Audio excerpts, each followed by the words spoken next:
Esta semana el gobierno ecuatoriano anunció nuevas acciones para impulsar la lucha contra la corrupción, mejorar la integridad pública, fortalecer los controles institucionales y cerrar los caminos a la evasión fiscal. Un enfoque integral que incluye reformas legales para transparentar la contratación pública, la creación de nuevos roles de cumplimiento a las instituciones del Estado y medidas específicas contra prácticas al parecer no tan claras en la compraventa de acciones, entre otras. ¿Se está cambiando la forma de gobernar en el Ecuador? ¿Qué tan eficaces serán estas herramientas? Lo analizamos a fondo en nuestro programa Perspectiva 7, Control y Cumplimiento, la estrategia anticorrupción. Bienvenidas, bienvenidos.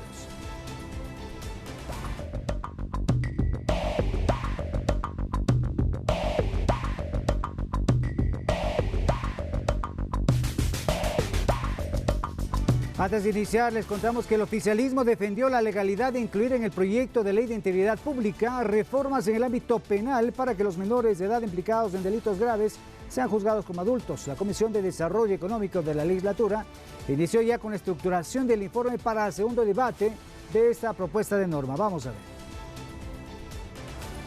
Va a ser incorporada. En Noticias 7, el asambleísta por ADN, Andrés Guzmán, cree que no debe preocupar los señalamientos de cierto sector de la opinión pública que cuestiona la incorporación de reformas penales en el tratamiento de un proyecto de ley que busca, en esencia, mejorar los procesos de contratación pública.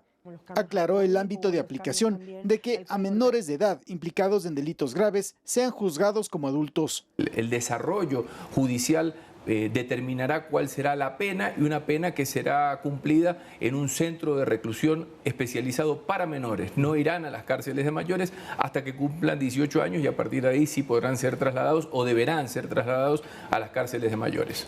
Además, sostuvo que hay que ver el concepto de respeto a los derechos humanos desde una visión más general. Sin embargo, yo pregunto dónde están los derechos humanos de las familias o de las víctimas que son precisamente asesinadas por estos chicos que desgraciadamente terminan ingresando en estos círculos de violencia siendo muy pero muy chiquitos y que ingresan 1, 2, 3, 4, 5, hasta 6 veces, entran y salen de los centros de reclusión o de los centros de rehabilitación social para menores, pero lo único que hacen es perfeccionarse dentro de la industria del crimen. El proyecto de ley orgánica de integridad pública introduce modificaciones sobre los requisitos y la obligatoriedad del registro único de proveedores, reduce los procedimientos de contratación y reforma figuras como el catálogo electrónico, la subasta inversa electrónica, la licitación, la ínfima cuantía, la adquisición de bienes, las ferias inclusivas, entre otros. Fortalece el sistema de contratación pública mediante controles automatizados a través de un portal único operado con inteligencia artificial.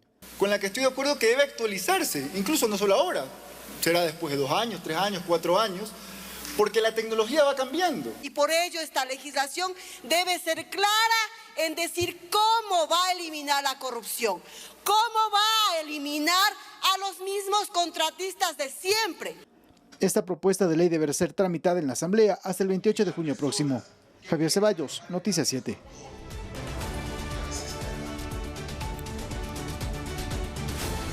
Y para este programa nos acompaña en esta noche Alejandro Calderón. Está aquí con nosotros, gracias por acompañarnos. Es abogado y politólogo, máster en Gobierno y Administración Pública y es candidato a PhD por la Universidad Complutense de Madrid.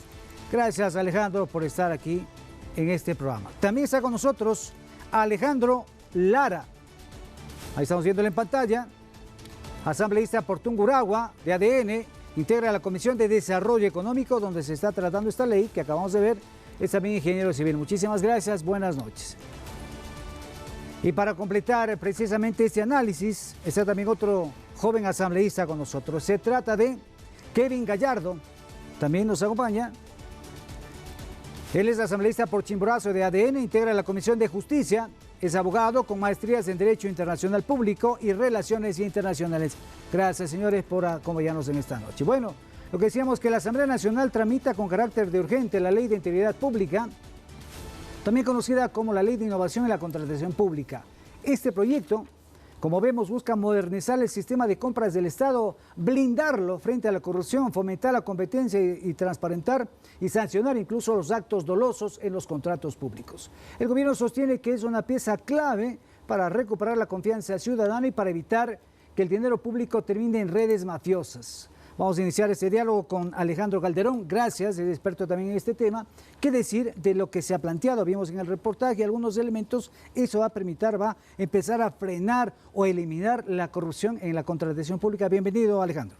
Buenas noches con el país. Evidentemente sí, el tener precisamente procesos más claros, más ordenados, va a hacer que aquellos que son dueños del proceso no se apoderen, justamente porque donde hay confusión, ahí es donde la corrupción puede permear de una forma más permanente o más intensa. En este sentido es importante mencionar que los procesos de contratación pública para el país han supuesto justamente los mecanismos más necesarios para poder desarrollar, por ejemplo, los grandes proyectos de infraestructura. Y en este caso se ha evidenciado, entre otras cosas, que ha existido, por ejemplo, lavado de dinero a través de los procesos de contratación pública, que ha existido, por ejemplo, una monopolización en los procesos de contratación pública y que evidentemente ante esta gran cantidad de procedimientos, por ejemplo, en nuestra ley se prevén aproximadamente 30 procedimientos de contratación pública, algunos de ellos, por ejemplo, como las consultorías justamente de eficacia inmediata, sin más controles, en los cuales precisamente se puede justamente otorgar, como se denomina comúnmente, a dedo algunos contratos. Eso ha perjudicado y perjudica mucho al país. En este caso, es importante mencionar que el gobierno evidentemente ha tocado una temática fundamental. Estamos hablando no solo del 6,5% del presupuesto general que tiene el Estado, sino de lo que los economistas llaman el costo de oportunidad, es decir, aquellos buenos proveedores que evitan formar parte de este sistema, que lo han justamente identificado como corrupto, ha hecho que el Estado pierda con esta serie de proveedores que ya no se animan a participar en el proceso. Año tras año se ha ido reduciendo. Por ejemplo, en los últimos 3 años hemos tenido una reducción de aproximadamente el 2% de los proveedores que ya no quieren participar de los sistemas de contratación pública. Se cansaron. Se cansaron ya de estos procedimientos y adicionalmente a esto, es decir, estamos hablando que el 40% de los procesos en contratación pública se han declarado desiertos, se han quedado en medio camino, no han llegado justamente a su fin, con lo cual estamos perdiendo, ojo, el salario que estamos pagando al funcionario, el mantenimiento de la plataforma, el costo de oportunidad de aquellos procedimientos fallidos, eso también es algo que queda lamentablemente fuera del costo económico como tal, pero que al país le está costando mucho. Muy bien, vamos a seguir conversando con Alejandro Lara, asambleísta, integrante de la Comisión de Desarrollo Económico, donde precisamente se trata esta norma. De lo que vemos, de lo que hemos analizado, la idea es pues reducir todos la tramitología, condensar lo más que se pueda los trámites, que no sean 30, sino 5 o 6, y de esta manera, como vimos en el reportaje, con inteligencia artificial, con nueva tecnología, evitar precisamente estos baches que puede tener la ley, la normativa, para que se pueda filtrar la corrupción. Bienvenido, Alejandro. Bueno, muy buenas noches. Sí, efectivamente, esta ley está siendo tratada en nuestra comisión, de la cual soy miembro, de la de Desarrollo Económico, Productivo y Microempresa. Aquí lo que se trata de ver es algo importante, ¿no? Tratar de reducir el tema de los procesos, lo que ha pasado antes, que hemos tenido un sistema de contratación pública pasivo, no ha trabajado nunca, y lo que ahora se está buscando es tener un portal más ágil, más eficiente, con la misma inserción de la inteligencia artificial, ¿no? Ahora no va a ser lo mismo que le pongan 100 procesos a calificar a 5 personas, sino 1000 procesos, 500 procesos a la inteligencia artificial. Obviamente este tipo de criterios va a ser controlado, y lo que se busca también aquí es quitarle un poco la subjetividad de los funcionarios públicos, ¿no? Que no favorezcan a una u otra oferta, sino que sea más normado este tema de la calificación de las ofertas. ¿Cómo se lograría esto? Usted dice quitarle la subjetividad o la capacidad que puede tener un funcionario para, a discreción, de tomar decisiones. Bueno, mediante parámetros informáticos esto se puede regular, con programación la inteligencia artificial lo puede hacer. Lo que ha pasado antes, ¿no?, es que muchos de los proveedores del Estado tienen contacto con los servidores públicos tratando de favorecer, ¿no?, una u otra oferta, y ahora lo que se busca es eso, tratar de hacer un portal mucho más eficiente que favorezca también no solo a los proveedores grandes, sino también uno de los articulados que posteriormente lo voy a mencionar, que se favorezca también a los pequeños productores, tratando de así beneficiar a la producción nacional. Muy bien, vamos a seguir con el diálogo con Kevin Gallardo, también asambleísta, joven asambleísta, que nos acompaña ahora. Algunos elementos que se han planteado dentro del análisis de esta propuesta de ley tiene que ver con no solamente la actuación de los servidores públicos, sino también de los representantes de las empresas que van a participar. En ese sentido, hay una corresponsabilidad también, porque si es que hay un acto de corrupción, tanto el responsable, como se dice, el que mata a la vaca, como el que le amarra la pata. Así dice el dicho popular. En ese sentido, entonces la idea es transparentar todo. Bienvenido. Buenas noches, un saludo cordial, Rommel. Permíteme extender ese saludo también a mi querida provincia de Chimborazo, que te comento y le informo a la ciudadanía, está próxima a cumplir 201 años de provincialización. Y les invitamos a todos ustedes a que nos visiten, a que consuman nuestra gastronomía, conozcan nuestros atractivos turísticos. Efectivamente, dos aspectos fundamentales. Esta ley propone, o el ámbito de enfoque está enmarcado no solamente a todas las instituciones del sector público, sino también a todos los personajes que participan de manera activa dentro de los procesos de contratación pública, es decir, personas jurídicas y personas naturales. Frente a ello, hay que tomar en consideración un aspecto fundamental. Se habla precisamente de devolverle la confianza no solamente al ciudadano, sino de devolverle la confianza también a todas las personas jurídicas, naturales, que participan en los procesos de contratación pública. ¿Qué sucedía? Anteriormente tenemos un régimen de contratación pública que data del año 2009, con un sistema nacional de contratación pública obsoleto.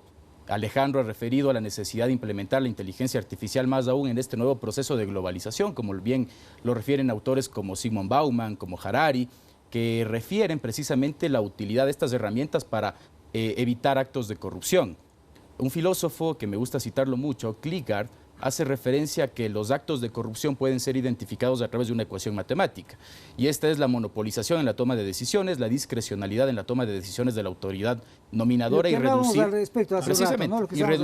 rendición de cuentas. Esta ley, el presidente de la República, y felicito también a los compañeros de la Comisión de Desarrollo, lo han entendido a la perfección.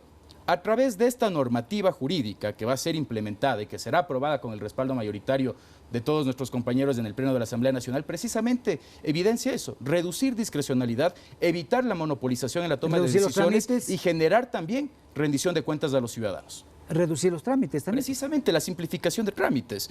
Vemos, por ejemplo, cómo dentro de nuestro Sistema Nacional de Contratación Pública, un 68% de los procesos tiene únicamente una o dos proformas o dos ofertas que son presentadas, porque no existe la confianza de los oferentes en el sistema, porque precisamente los actos de corrupción, inclusive también hay que referir que los grupos de delincuencia organizada han tomado participación directa dentro del proceso nacional de contratación pública.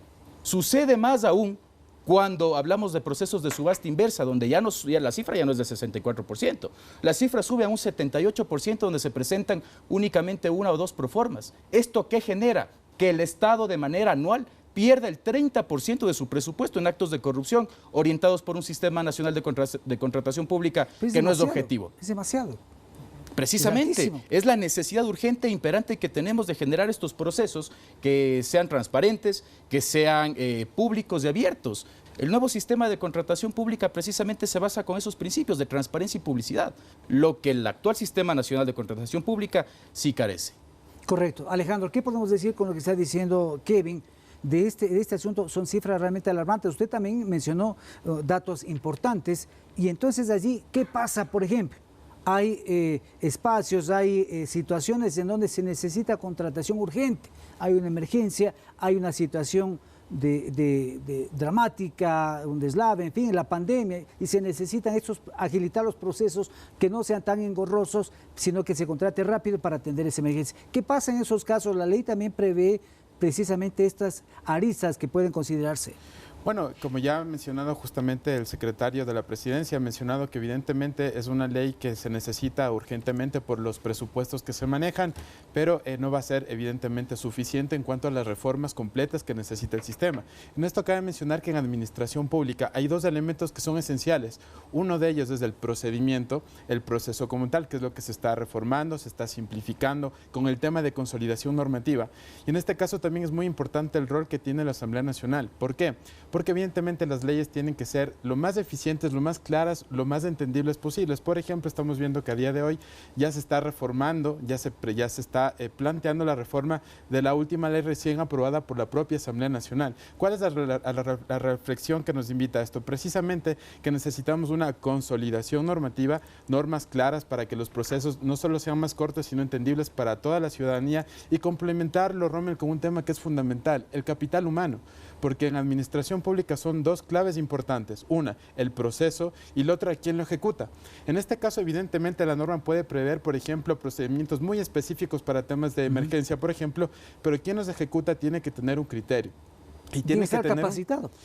En la aplicación de la norma, de la ley, los límites, las posibilidades que se tenga de tomar decisiones al final, pues, ¿no? Evidentemente, por ejemplo, otros datos que tiene el Ecuador, que es nuestra realidad, es que somos el último país de Latinoamérica que está implementando herramientas de inteligencia artificial.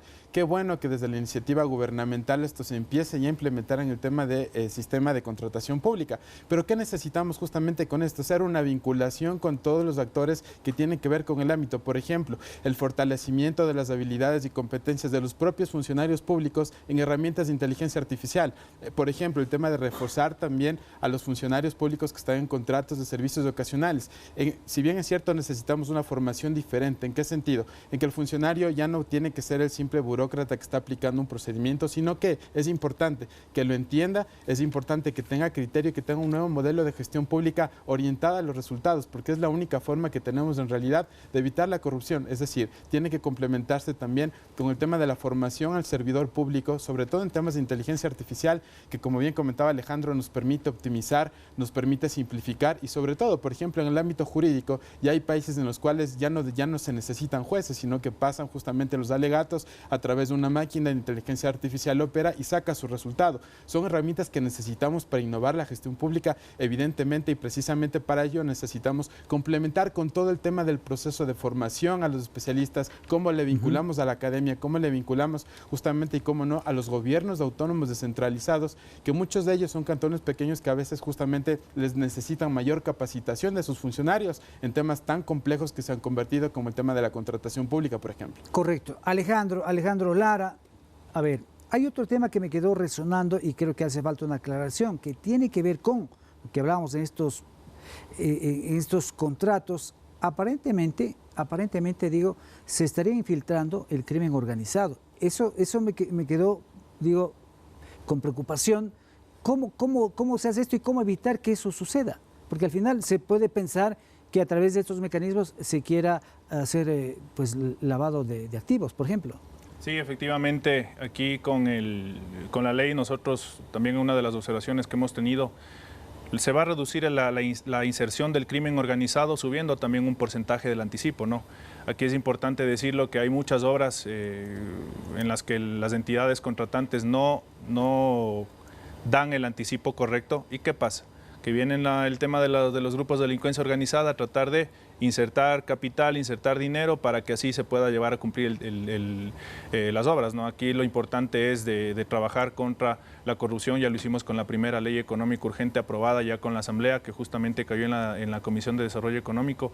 Y aquí nosotros como legisladores tenemos esas comparecencias dentro de las comisiones. Hemos llamado a diferentes expertos, no en un solo tema, expertos en derecho penal, en derecho constitucional, expertos en contratación pública, para que justamente sean ellos los que nos digan cuáles son las falencias que están teniendo en cada uno de los sectores y nosotros como legisladores obviamente tratar de cubrir estas necesidades desde el tema legislativo, ¿no? Aquí ya no tiene que haber cabida para el crimen organizado, son golpes que se les está dando. Claro que no con una o con dos leyes se va a solucionar las problemáticas del país, pero como lo dije en una de mis intervenciones en el Pleno, todos estos son pasos, todos estos son caminos que nos trazan esa viabilidad hasta tener un país más seguro y con cero corrupción.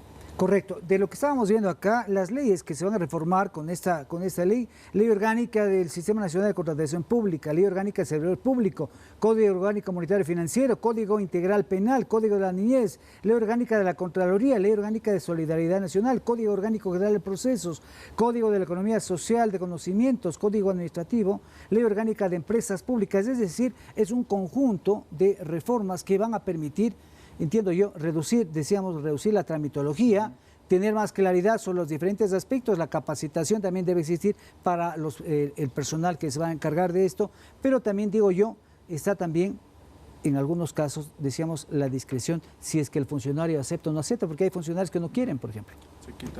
No quieren aceptar. Exactamente. Estar a cargo de un contrato, por ejemplo. Exacto, hay veces que incluso hemos visto, yo he presenciado también temas de amenazas que incurren dentro de los funcionarios públicos. Es ahí donde nosotros efectivamente en este proyecto de ley también se ha visto reformas necesarias en el ámbito penal que lo único que buscan, como le digo, es proteger al ciudadano, proteger a nuestros proveedores. No hay que caer en esa narrativa de que se está creando leyes inconstitucionales y tratando de defender al grupos de delincuencia organizada, ¿no? Nosotros como asambleístas del oficialismo tenemos que trabajar a favor del ciudadano porque la gente ha confiado en este proyecto político. Muy bien, vamos a hacer una pausa, le debo la palabra a Kevin Gallardo. Vamos a regresar en nuestro programa de hoy, Control y Cumplimiento, la estrategia anticorrupción en perspectiva 7. Una pausa y regresamos.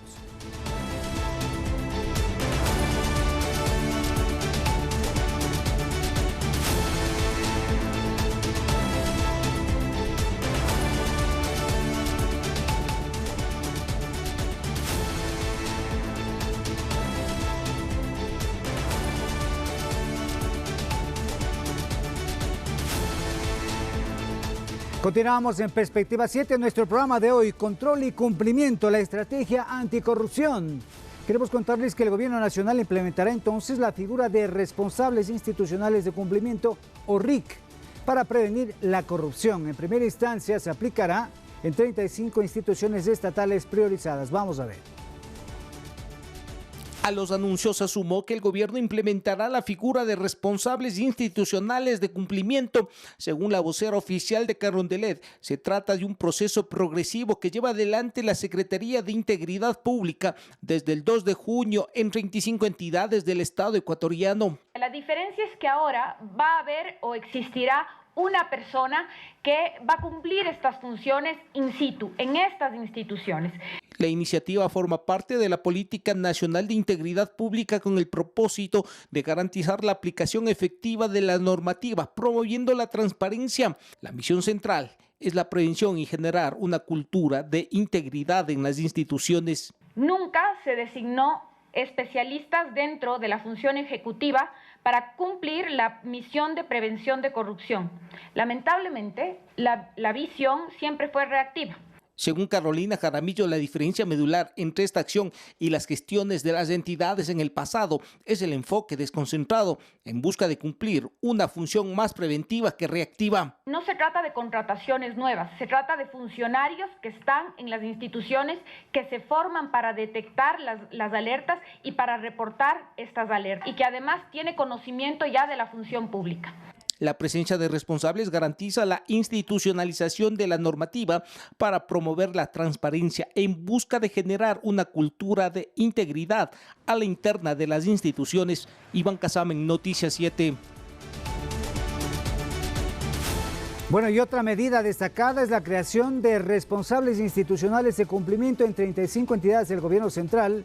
Esos funcionarios entonces tendrán la tarea, como vimos en el reportaje, de prevenir irregularidades, garantizar que se cumplan las normas internas y actuar ante indicios de corrupción o falta de transparencia. Se trata entonces de un modelo usado, entiendo yo, en sectores privados y que ahora también se traslada a la administración pública. Entonces vamos a ponernos en contacto a través de la plataforma Zoom con Pablo Dávila, experto en contratación pública, a quien le damos la más cordial bienvenida en esta noche. Estimado Pablo, buenas noches, gracias por atender este llamado. ¿Qué decir también? Si quiere en general, vamos a hablar en general de estas medidas que ha lanzado el Gobierno Nacional, se han dado a conocer a través de la vocería oficial del Gobierno y también se tramita en la Asamblea Nacional la Ley de Integridad Pública. Esto con miras a luchar contra la corrupción. Bienvenido, buenas noches. ¿Qué tal? Buenas noches, mucho gusto. Estoy a las órdenes para poder justamente compartir estos temas relacionados con las reformas que están este rato gestionándose en la Asamblea Nacional para un gran paquete a la contratación pública ecuatoriana. ¿Se va a poder luchar con estas herramientas que ha planteado el gobierno contra la corrupción? ¿Cómo ve usted ya los parámetros, los detalles ya en su aplicación práctica? A ver, hay que ser muy claros y yo creo que el país ya estamos hartos de que nos traten de ver la cara de pendejos. Al país hay que decirle las cosas de frente. La corrupción no se va a eliminar mientras existan seres humanos sobre el planeta. Primera cosa. Si alguien dice que con esta medida o con esta ley o con esta reforma se va a eliminar la corrupción, eso es mentira, eso es demagogia.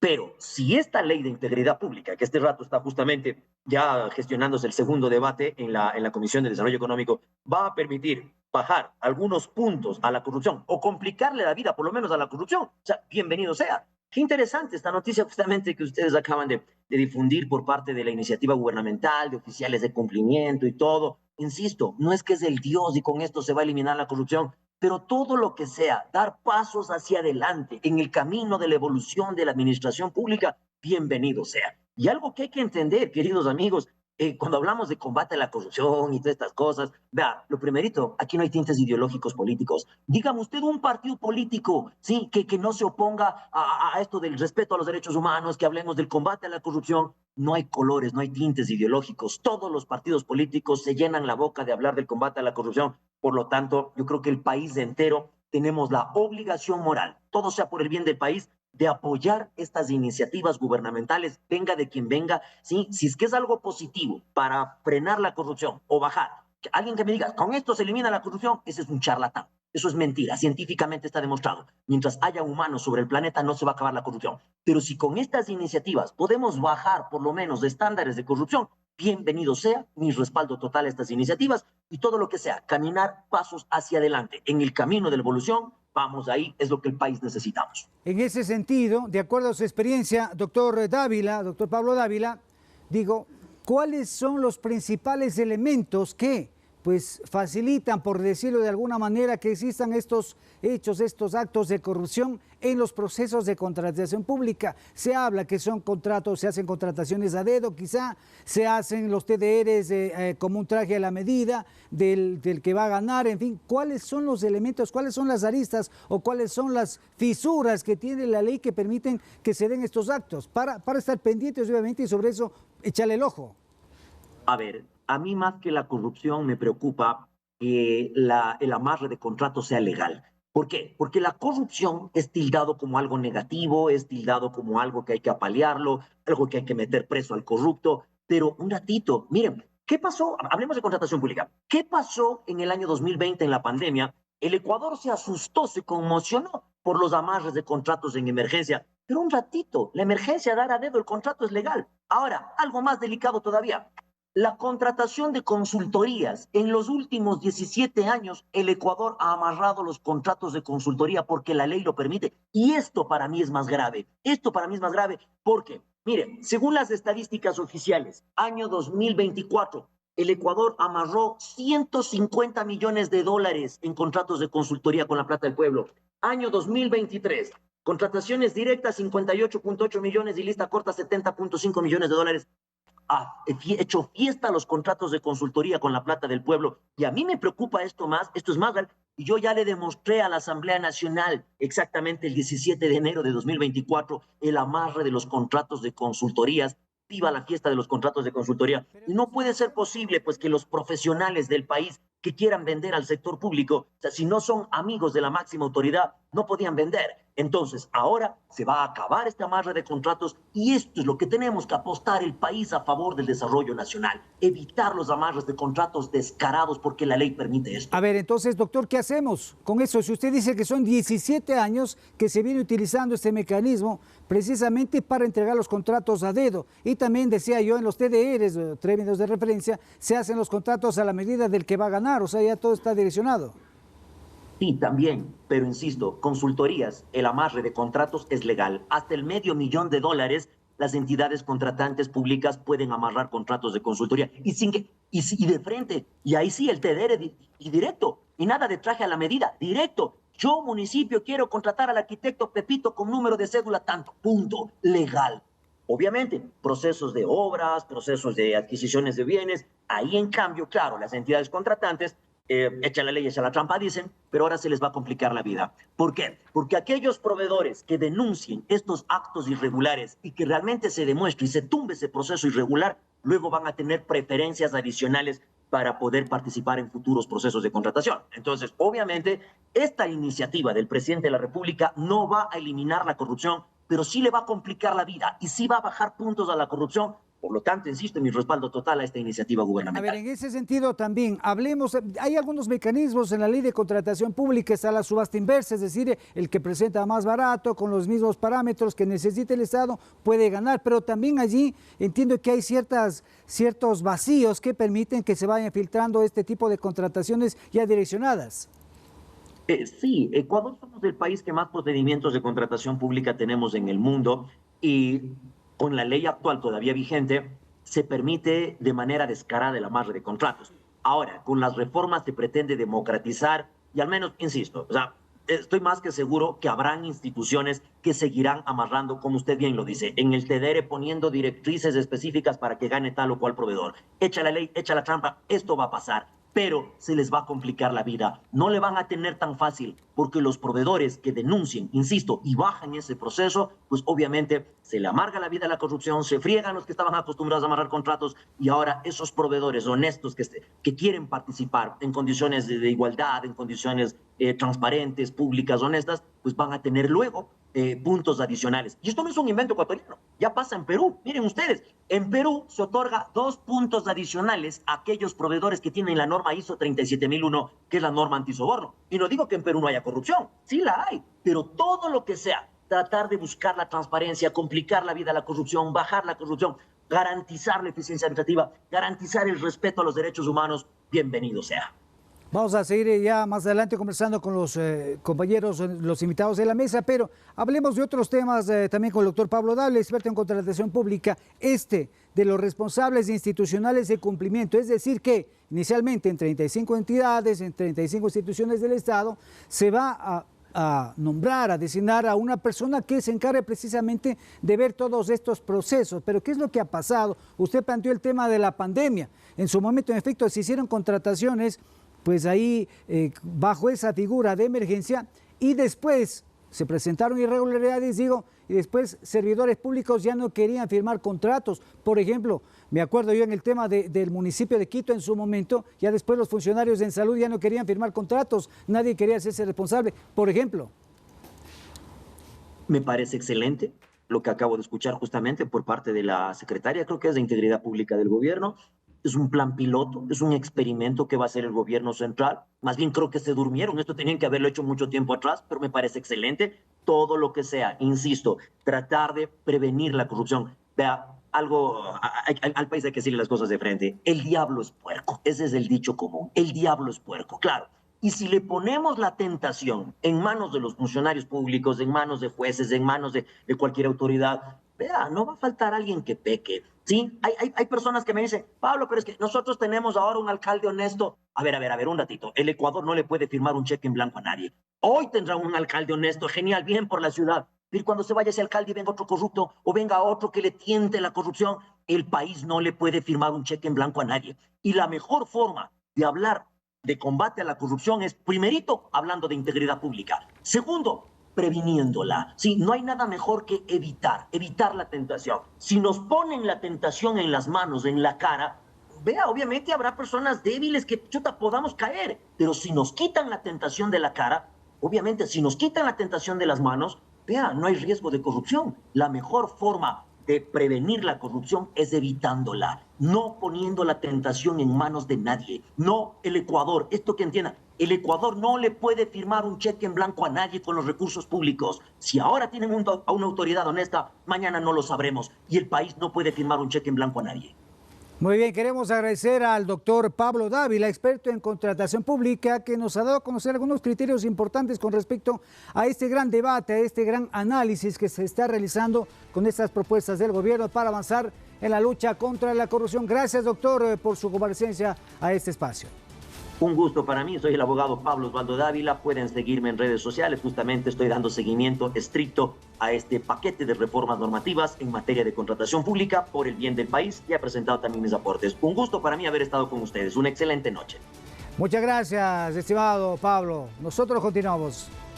Y claro que decía nuestro analista Pablo Dávila, experto en contratación pública, pues es importante dar estos pasos, ha dicho, para precisamente avanzar. No se va a solucionar definitivamente el tema de la corrupción, pero son pasos importantes, ha dicho, generar trabas, generar tropiezos para que esto no siga sucediendo. En ese sentido, se planteó el tema de los responsables institucionales de cumplimiento, es decir, personas que se van a encargar precisamente de verificar, de chequear, de que los procesos que estén en marcha sean apegados o estén apegados a la ley. Estimado Kevin, ¿qué decir frente a ello? Es fundamental, no únicamente los órganos encargados del control, ¿no?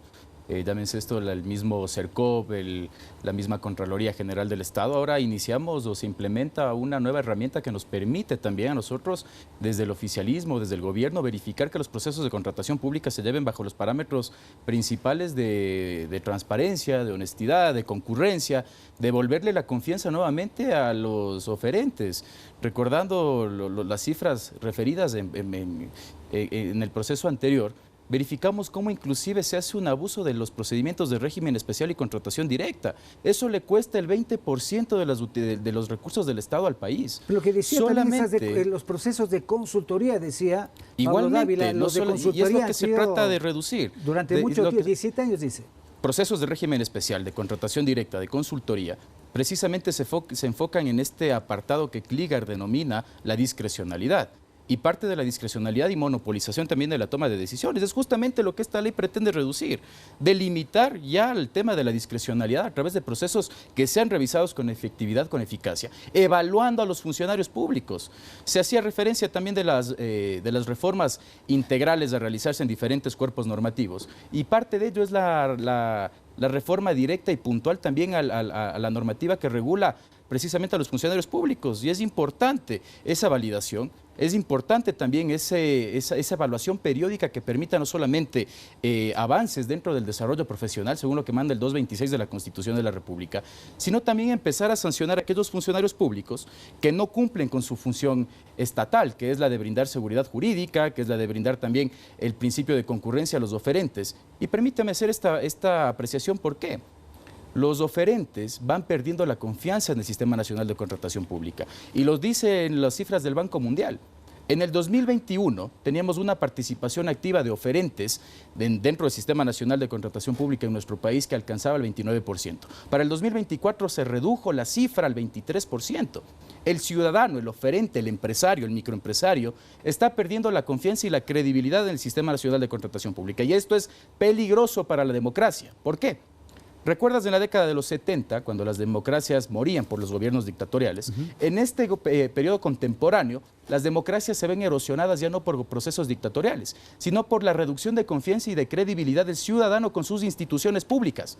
Y es precisamente lo que esta ley propone, implementar y fortalecer la institucionalidad del Estado, sobre todo en materia de contratación pública, para tener ¿qué? Más ofertas, más concurrencia, mayor posibilidad de generar procesos abiertos y de transparencia que eviten y coarten los procesos de corrupción interna.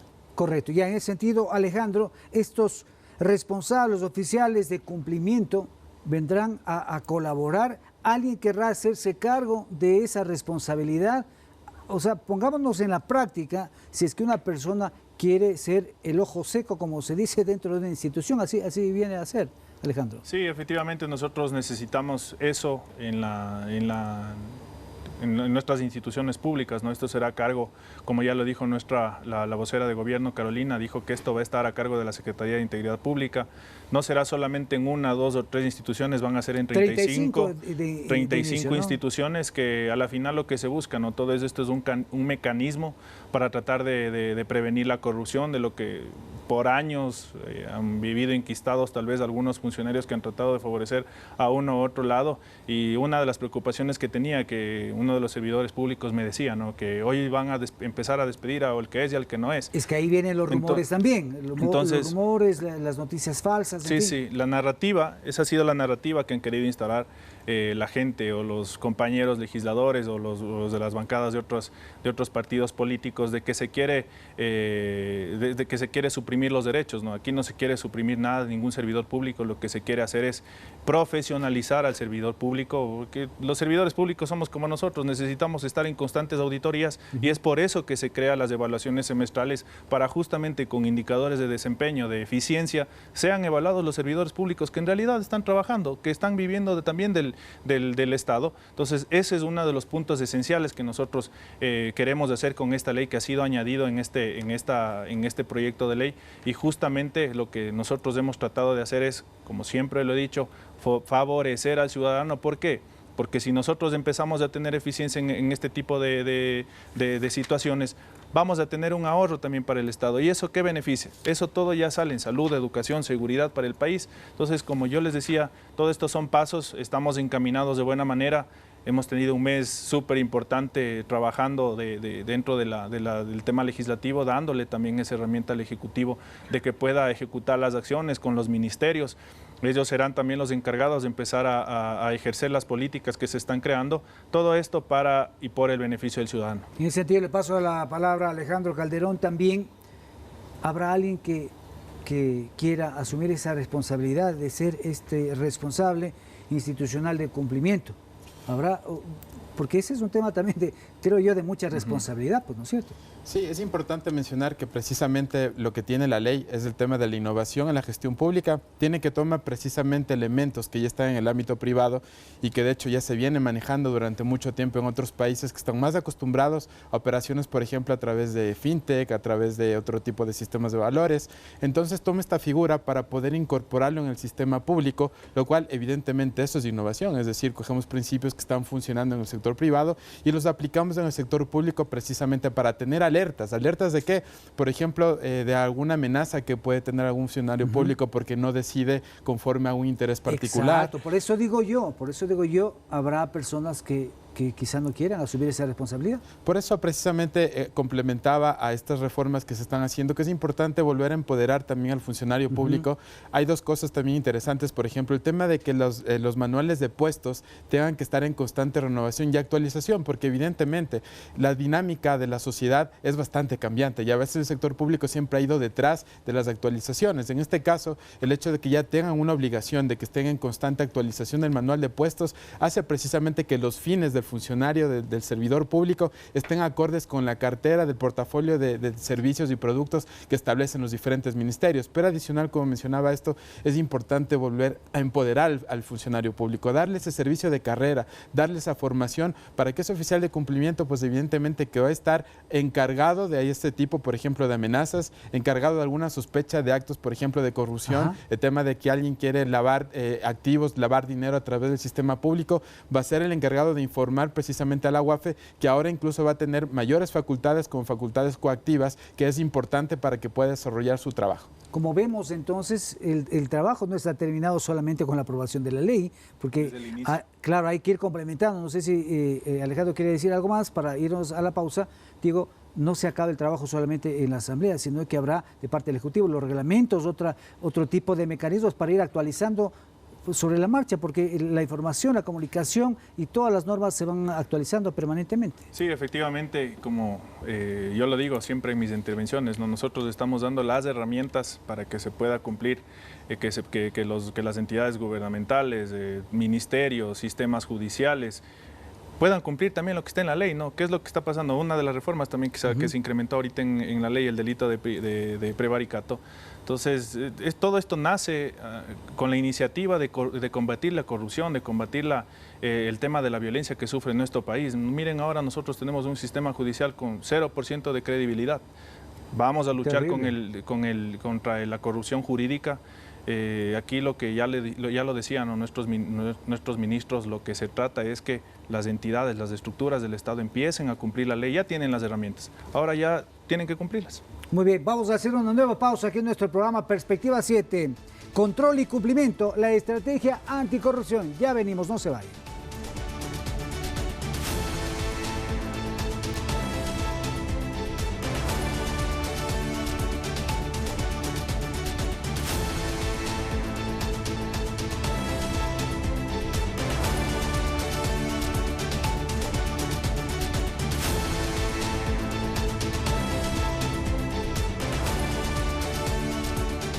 Gracias por estar en nuestra sintonía. Continuamos en Perspectiva 7, control y cumplimiento de la estrategia anticorrupción. Y otro de los anuncios efectuados esta semana fue el cobro que se realizará a grandes compañías que habrían evadido el impuesto, por ejemplo, por utilidades generadas en la compra-venta de acciones. El SRI estará a cargo de la fiscalización a las compañías. Veamos. Al menos 6.000 empresarios no habrían pagado un impuesto que representaría $50 millones para el Estado. Se trata del IRU, que equivale al 10% por la venta de acciones de una compañía y que ahora el SRI combatirá, según anunció la vocera de gobierno Carolina Jaramillo. ¿Cómo lo haremos? Lo haremos a través del Servicio de Rentas Internas, que ha puesto en marcha por primera vez el control masivo de utilidades que se generan a la compra y venta de acciones. Según el Ejecutivo, mediante la fiscalización de estas empresas se atacarán las conductas defraudatorias de los grandes patrimonios. Una empresa muy rentable de telecomunicaciones, el hijo transfirió a su padre las acciones por un precio 80% menor al precio real. Le pagó por el valor de las acciones $58.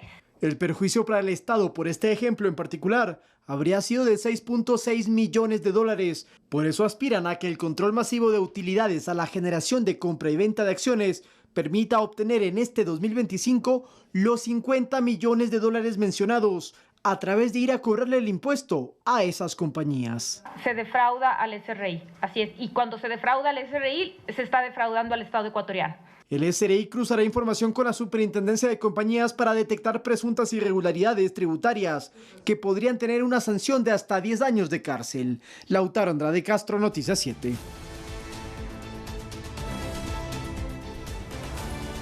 Bueno, estamos hablando entonces de que va a haber un mayor control o poner ojo también a este tipo de negociaciones, de mecanismos que tienen que ver con la compra-venta de acciones. Kevin, quedó pendiente también conversar con usted sobre este tema. ¿Qué decir? Son herramientas, digo, que ha planteado el Gobierno Nacional para luchar contra la corrupción en esta nueva arista que se presenta en la compra-venta de acciones. Así es, principalmente haciendo una extensión también de lo referido en el bloque pasado.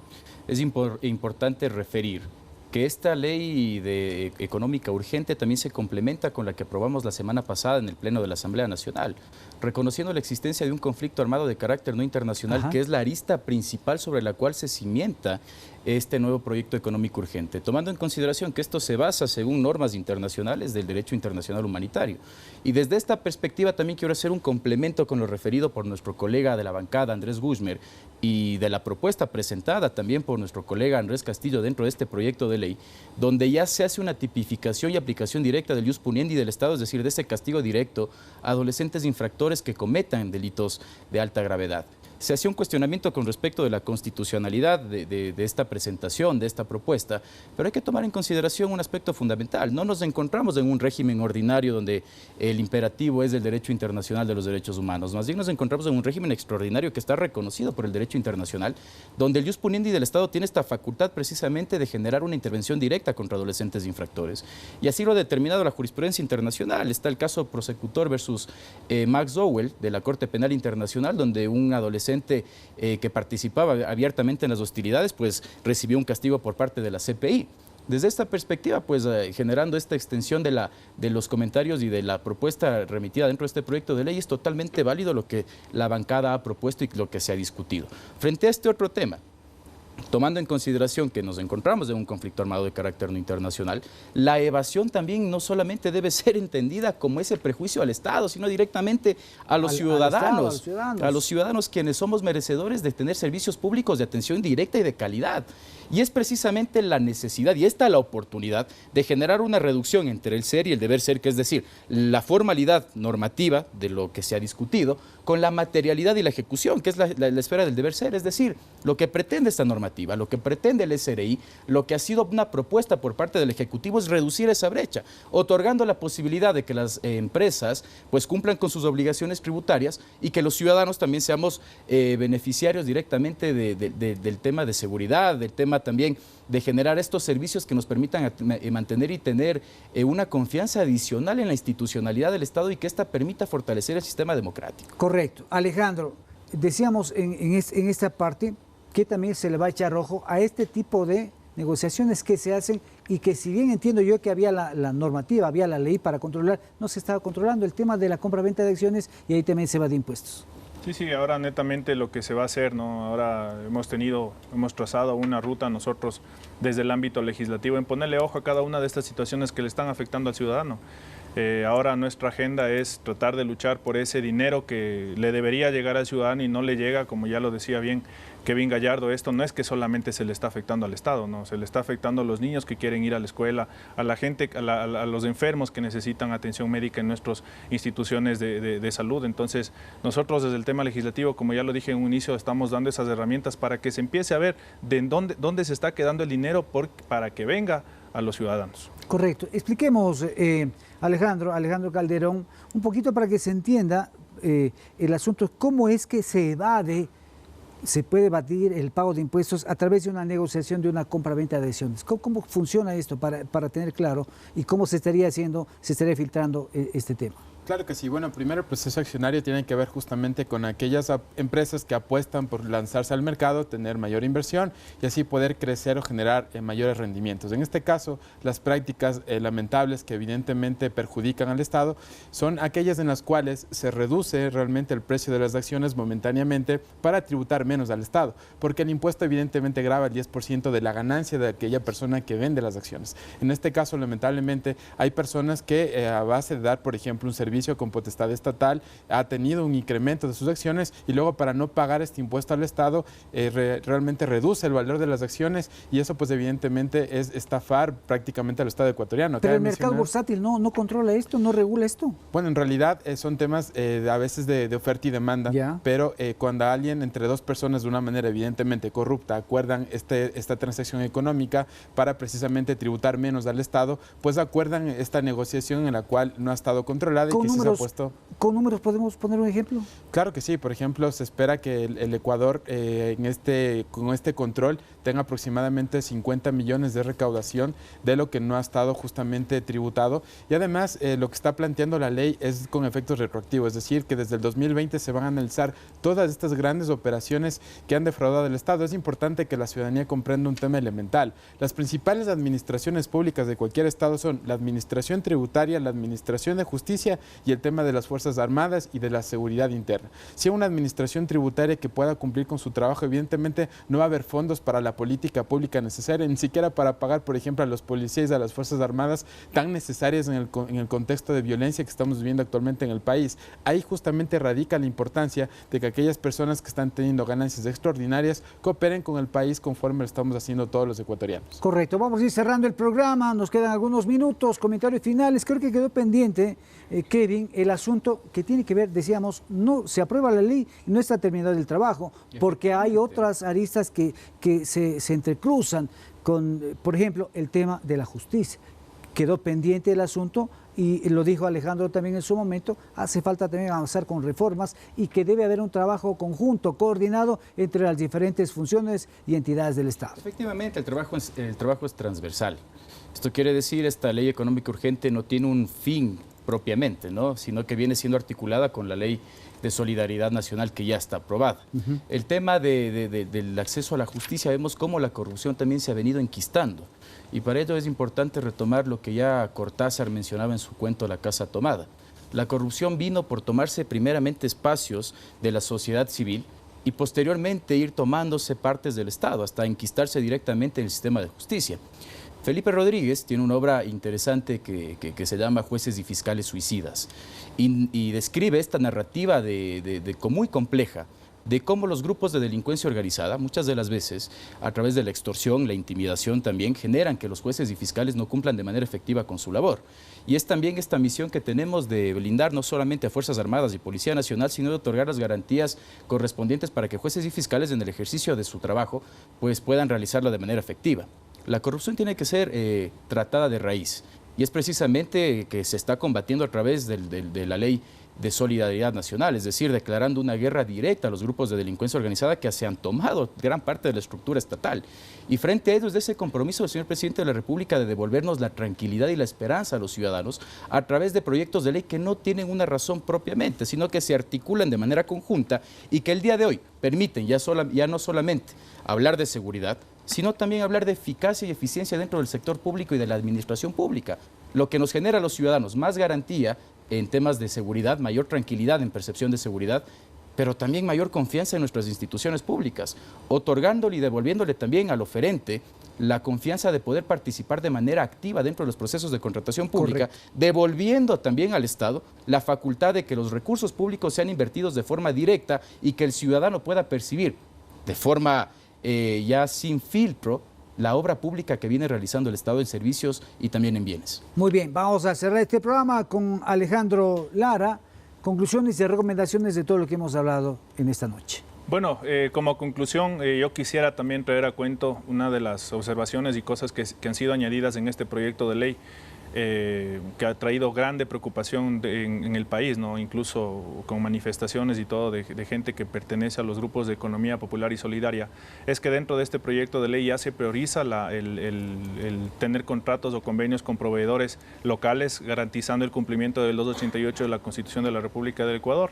En el artículo 24.5 también se añade el artículo 18, ¿no? Que la preocupación más grande que tenían nuestros productores pequeños es que no se le vaya a tomar en cuenta tal vez ahora en este tipo de procesos. Ahora el CERCOP va a tener que, cuando establezca las tarifas o las contribuciones, tendrá que diferenciar el tipo de proveedor, grande, pequeño, para que con eso se da una condición accesible para nuestros grupos de economía popular y solidaria, para nuestros productores locales, para nuestras MIPYMES. Y otro punto importante también que tenía una preocupación grave en nuestra producción local es que en el tema de nuestros contratantes, de las entidades contratantes, ahora tendrán que estar obligados, antes de adquirir un bien o servicio, antes de comprar o de adquirir un bien o servicio o obra, tendrán que ver en el catálogo electrónico si consta, y si no, con las ofertas externas, ahora, si existe una oferta externa de un mejor precio, tendrán que esa oferta externa cumplir todas las condiciones, sin excepción de los convenios marco de los proveedores que están en el catálogo electrónico. Y algo importante también, sumarlo de que si existe una oferta externa, que esa oferta por lo menos deba tener una baja de hasta el 5% menos del precio que está en el catálogo electrónico. Muy bien, muchísimas gracias a nuestros invitados por habernos acompañado en esta noche, gracias a su comparecencia. Y al final decir que en un país históricamente golpeado por escándalos de corrupción, la implementación de nuevas leyes y estructuras de control genera expectativas. Se espera entonces un verdadero giro hacia la transparencia y a la gestión eficiente. Lo cierto es que la confianza ciudadana estará centrada en las acciones concretas, sostenidas y por supuesto los resultados verificables de lo planteado. Gracias por acompañarnos en esta noche en Perspectiva 7. Hasta la próxima.